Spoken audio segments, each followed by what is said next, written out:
Hello, today's devotional can be found in Jeremiah chapter 31, verses 31 to 33. Behold, the days come, saith the Lord, that I will make a new covenant with the house of Israel and with the house of Judah, not according to the covenant that I made with their fathers in the day that I took them by the hand to bring them out of the land of Egypt, which my covenant they break, although I was an husband to them, saith the Lord. But this shall be the covenant that I will make with the house of Israel after those days, saith the Lord. I will put my law into their inward parts and write it in their hearts, and will be their God, and they shall be my people. Okay, there are new covenants to be made every dispensation, because each dispensation before the restoration of the gospel in the time of Joseph Smith only got portions of the gospel, because that's all that was appropriate for that era. That's all that the people in that era would be able to understand.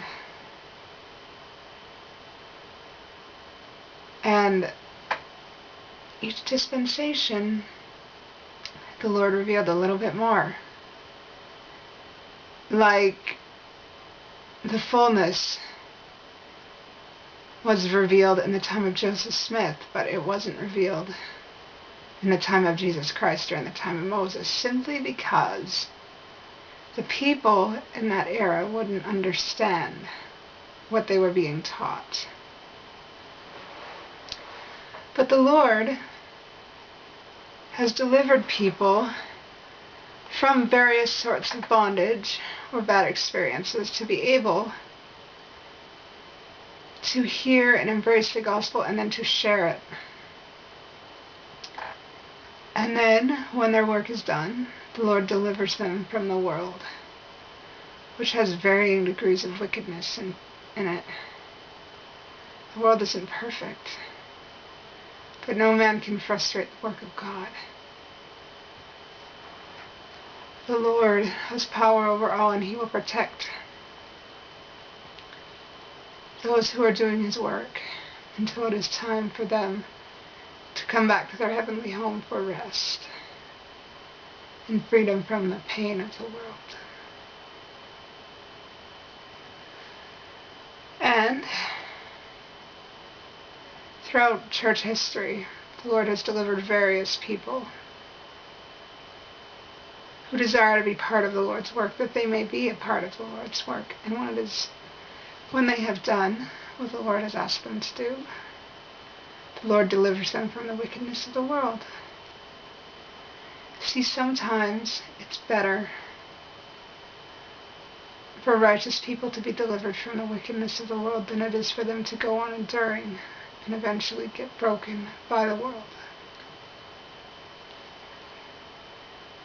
And all those who desire to be righteous, all those who keep their covenants sacred, are able to feel the Spirit of the Lord. And yes, people are imperfect.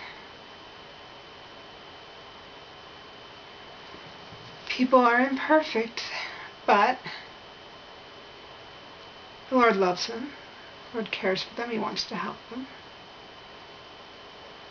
He encourages people to do their best,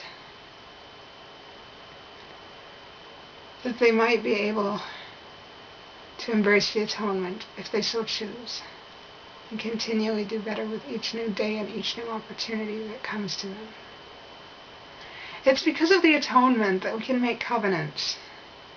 It's because of the atonement that we can look beyond our imperfect selves. And it's because of the atonement that we can open our hearts to God and allow Him to touch our hearts. It's because of the atonement that Christ can enter our hearts if we let Him in. Help us to become more like Him. It's because of the atonement that we can look beyond our imperfections, open our hearts, and make covenants with both our hearts and our mouths, that we may be able to reunite with God when it is time.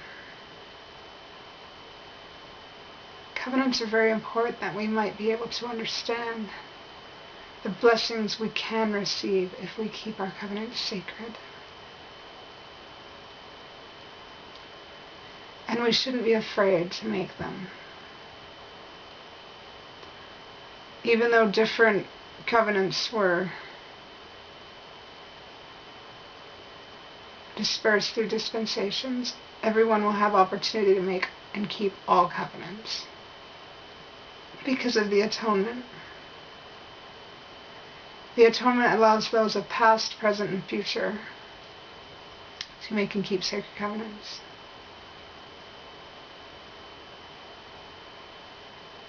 And the Lord is willing to be our God. And He is willing to take us as His people, and Jesus Christ is willing to help us take His name upon us if we are willing to be His people, His and God's people. But it's up to us whether or not we want to make covenants and have a fullness to our lives. And with that said, I love you all so very much, and I say these things humbly in the name of Jesus Christ. Amen.